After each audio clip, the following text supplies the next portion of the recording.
this work file consists of several compositions that you've seen in the beginning of the video. You can check them all out and see how they are rigged. I've taken all of the deformers from those compositions that I've used and I've listed it out here. So I'm going to show you how to rig them all. By making various combinations of these deformers, you can achieve some really interesting and weird looks. But that's not the only point of interest in this breakdown. We're going to talk about deformers, then we're going to briefly touch on a lighting setup, which is very simple but really nice, and that's via Skylight. And then we're going to talk a little bit about Path Tracer. That's the renderer we're using to render these scenes. Okay, so let's get started. Before we add any of these deformers, first thing we're going to do, we're going to add a duplicate geometry.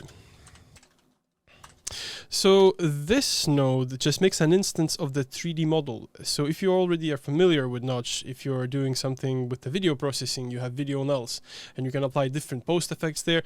This is literally the same process, just for 3D objects. So I'm going to connect this to the root. I'm going to open this 3D scene of the walking elephant, and I'm going to find the mesh inside of the 3D scene, which happens to be this one. And I'm going to pipe it to the first input of the duplicate geometry. So since now this geometry is duplicated, I'm going to make a copy and I'm going to paste it several times. So I'm holding Ctrl-Shift-V to duplicate, preserving the links. I don't really need those just yet, but I'm going to make copies because I'm going to apply different deformers on different duplicates. So I'm going to hide it for now, and I'm going to disable the visibility of the original. So here on the 3D scene, walk.fvx, I'm going to set visibility to 0. So the only thing we see now is this duplicated geometry. And this is where we can start grabbing one or the other deformer from this list, applying it, and messing about with it. I think the first one I can whip out is a Retopologize. All right, so that's the one. I'm going to connect it to the duplicate. I see it's doing its thing. Perhaps I can increase the resolution a little bit. I'm not dialing in any specifics now, sort of just setting things up a bit. Oh, that's definitely too much. Too far? Too much. I still want this abstract. Something like that. That works. And I want these lines a bit sharper, or lower res, if you could say so. So I'm going to go for Quantize. There we go. So I'm adding Quantize to the mix. And here I can choose the resolution. Let's whip it down quite a lot. Let's see if we can readjust the Retopologize as well. And maybe something like that. That's a little bit more interesting looking blob. You know what? For this blob to actually make sense, there's a couple of things we need to do, and then we can tweak and dial in the parameters. I'm going to add one more deformer, which is called Object to Splines and Lines. In this case, we want lines out of this one. Well, I'll just type in Splines. There we go. That's the one. Connecting it to the duplicate again. And now I see that it's all expressed as lines. That's great. That's exactly what I wanted. So let's see. Quantize could stay first, and we can have Retopologize. Maybe something like this. Something like that. So for this to actually start making good sense, I'm going to make this duplicate visible, and I'm going to connect it to the root. And we will see how it's wrapping around the elephant. So Retopologize has this resolution and inflate property. We don't necessarily need to inflate much. Yeah, something like 0.25 is actually quite neat. I quite like that. Is there anything we want to change in the Quantize? Maybe displacement a little bit. Oh, look at that. It looks like it has a mass. That's good. So we're going to keep it on resolution 2.25, let's say. And let's round this up to displacement of 0.8. There we go. We have a little bit more flash numbers here. So we're done with this instance, and we already used several of the deformers. Let's go for this duplicate geometry and do something else with this one. We can still use the object to align splines, but do something a little bit more creative with it. So, splines, lines. Let's connect. Yeah, I see it's working. I can even hide this for a moment so we see only this duplicate for a minute. I'm going to make it a bit more prominent. I don't want to see them all though. I want to see just bits of these lines. So what I can do, I can take the Fertilize deformer.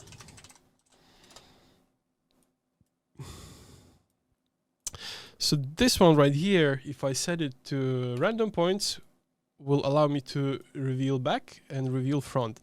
What I want is just sort of some of those lines visible.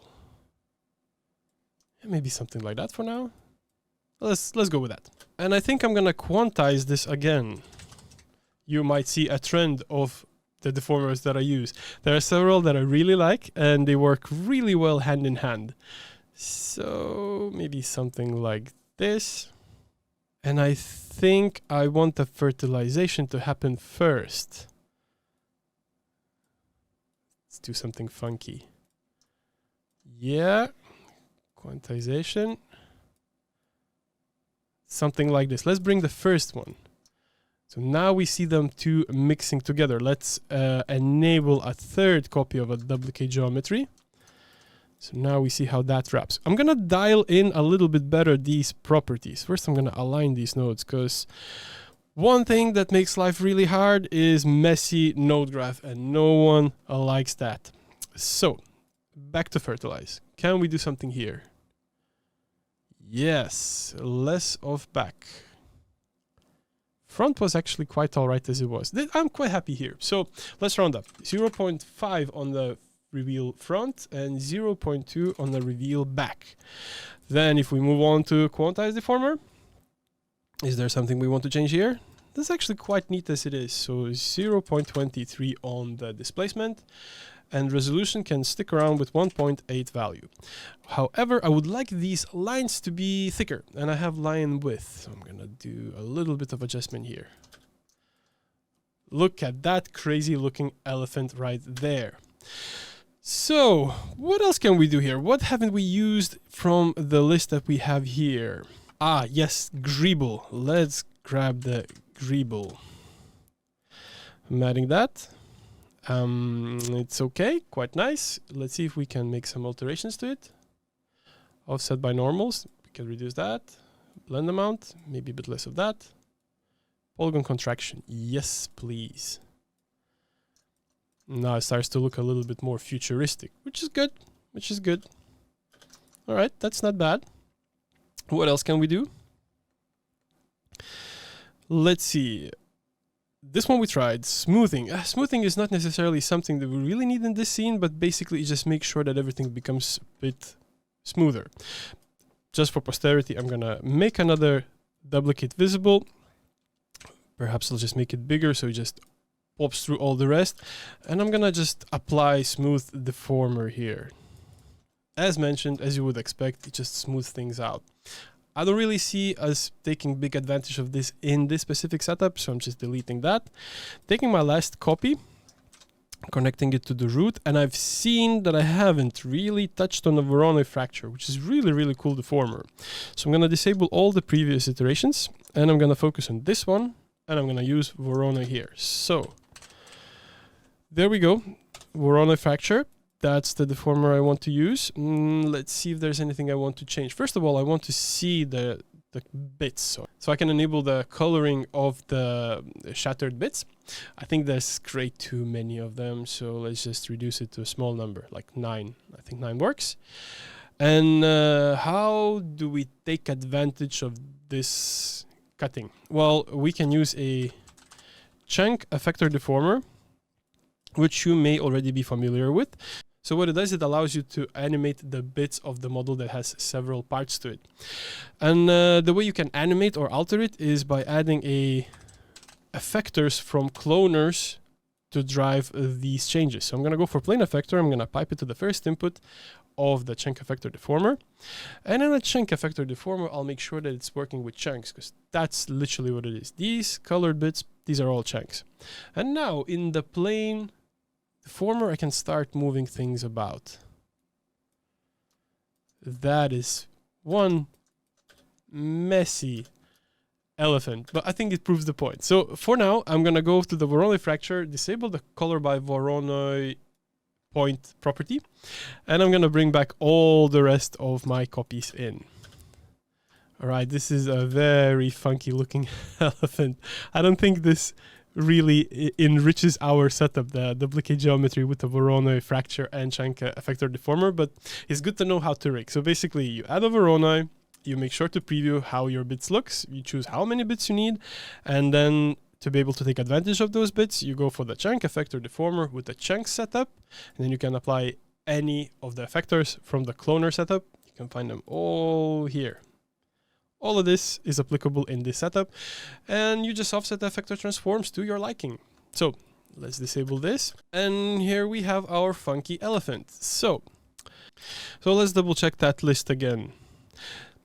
Extrude polygons, that's something we haven't tried, so we might as well add that. So why don't I just make another copy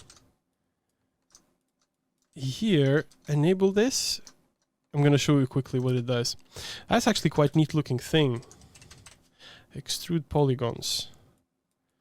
There we go. So this adds a little bit extra layer of details if you choose to use it.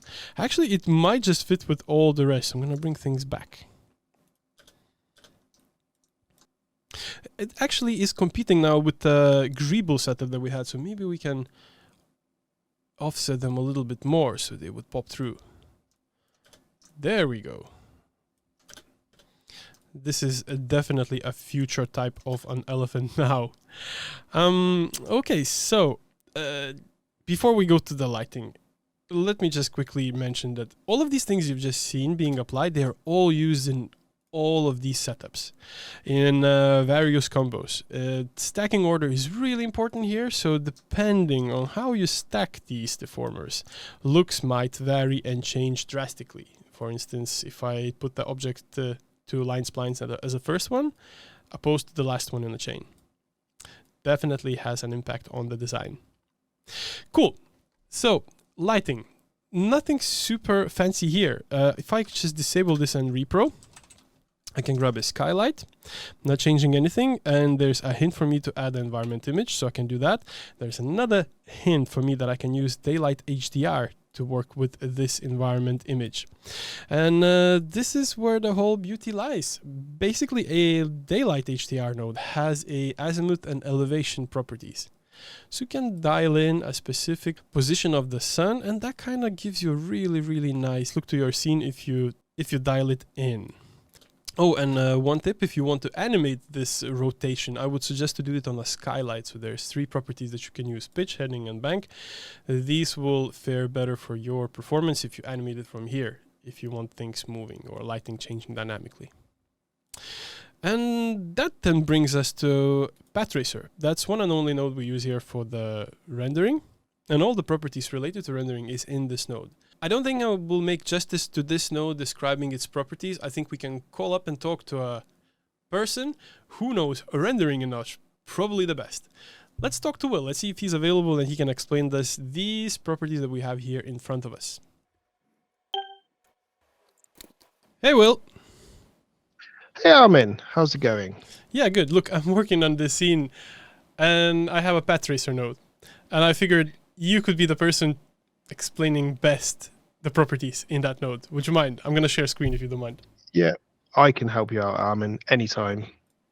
What do you need me to help you with then? Your gold. What settings are you stuck on? So, well, it's not settings. It's just, I don't think I'm going to make justice explaining what do these properties do. I can try, so I'm going to lead, and then you just let me know if I'm off the track or on the track. So first of all, we have max refined steps. So this is literally how good of a render you're doing that's going to come out. So basically how noisy it is. The bigger the number, the less the noise. Yeah, exactly. Like usually the default settings are quite good, but you can go up to, some people use 10,000 refines, but that takes so long. But yeah, less refines is quicker. So yeah, but it makes it noisier. Okay, so this is literally how many times light bounces over the surface, correct? Yeah, it's literally that. So like all the noise is literally where the light has stopped bouncing. So if the light keeps bouncing, all those noisy parts will be filled up with nice bits of light. And it's all sort of very small little pixel type things bouncing around your screen. So what is this then? Refine mode, full rendering and adaptive rendering. When should I choose one or the other? You should usually have full rendering on all the time. It's the default. It's the best way of doing it. Adaptive rendering.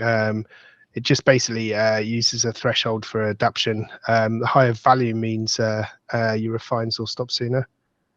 Cool. And then if we go here, diffuse, glossy, and refraction. So what does diffuse depth do? So diffuse depth is the number of times the light bounces around your scene. So at the moment it's set to 1, so the light will just bounce once. Obviously, it will still need to be refined quite a lot, so it's completely different from refining. But if you bounce the light more than once, you get like all the dark and the shadows, where it's all the light will then bounce into there. The more diffuse bounces you have, the longer it takes, but the more realistic the render becomes. The glossy depth, that's all for you changing it. Yeah, you can see all the dark areas became light. Well, let's go nuts. 15 then. Yeah, that's true. Cool. Glossy depth. Yeah, it doesn't get much lighter. I mean, you can put it up really high, but it's not going to get much lighter than that. Sort of 4 is a good estimate for something like that. You can go wild and put more than that, but no, it's all right. It just takes longer to refine the each frame. I hear you. So then glossy depth. Yep, glossy depth, that is just the reflections. So again, it's the same kind of thing. You've got 2 mirrors facing each other. It's just the number of times the reflection will bounce between them. So at the moment it's set to 4. So, like those infinity mirrors, if you bounced a mirror off another mirror, you'd only see 4 images in it. So you can whack that up really high. But again, that will slow down if you put it really high. 4 to maybe 8 is quite cool. And it just bounces all the reflections around the scene. Cool. And then refraction, I presume that's referring to the glass surfaces. So how many glass surfaces can you stack together until you don't see through it, correct? Yeah, basically. So at some point, if you say you've got 4 things next to each other, you've got the inner surface, outer surface, inner surface of the next thing, outer surface of the next thing. By the time you've got your 3rd object, it will probably reflect. The refractions will be black because you can't see through that, and it will just stop refracting through it. If you then up your refractions, you'll see through that object. On this, you can push it quite high. 8's it's on 8 at the moment. 8's pretty good. Maybe up to sort of 12's pretty good if you want to have no sort of dark refraction in your scene, the glass. Cool. And then anti-aliasing. I see we have only on option, which is probably something that should be on by default. Yeah, pretty much.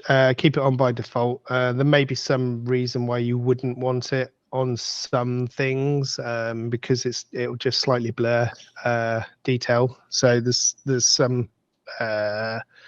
sometimes you don't want to have it on all the time, but it's very rare. Default having on is quite good for realistic scenes. Got it. And then we have depth of field, which is quite self-explanatory. So if you have it on, you have to have it on the camera as well. Or you turn it on the renderer, and then in the camera you dial it in. Hey, look at that. So that's how all these settings work. You turn them on the renderer, and then you actually apply them in things like the cameras themselves. Cool. It's the same as the the motion blur as well. That's completely set up in the camera. So you turn it on here, and then you have all the settings in the actual camera. Nice. Ambient occlusion. So that just gives you a little bit more depth to the shadowy parts, like a little bit more... Yeah, so ambient occlusion, I love using ambient occlusion, but you have to be careful with it. So the default settings at the moment on this are 5, which means the next setting down, the distance, that's 5 meters. So everything that's 5 meters away will bounce and cast shadow on your object. We want that so smaller. As you take it down, you can see, if you take it smaller, like if you've got a big room or something architectural, you'll probably want it on 5. If you've got an interior architectural thing, you'll probably want to lower that down because you end up with big shadows coming down the walls and things. And then the shadow amount, that's quite important as well. That one. Blend amount. So if you, the blend amount, you have to ramp that up and down a little bit. Sometimes for some dark scenes, blending it up to sort of just under 1 is really important. Here we can see it better when we're in negative. It's fake. It's screen based as well, so it will always change. You can't bake it in or anything. It's just a screen based thing. So it works out where the camera's looking, what objects should sort of have a shadow under them if there's a chair on the floor or whatever. It's quite good. It just adds that little bit of extra shadowing that plants things to surfaces. It's nice. It's a nice tool. Great. I think we can skip scattering altogether and keep it for another day, because that's a big subject on its own. So, oh look, there's AI denoiser, and there's a couple of options here. Which one would be your favorite, Will? For rendering, I tend to use the Intel one. It's really, really good. It applies after the render, so you let your scene refine, and then right at the end you'll get a little bump in the render where it will just denoise everything. So it sort of does a little blur where it blurs all the pixels if there's any noise left. It'll blur things. It's really, really good.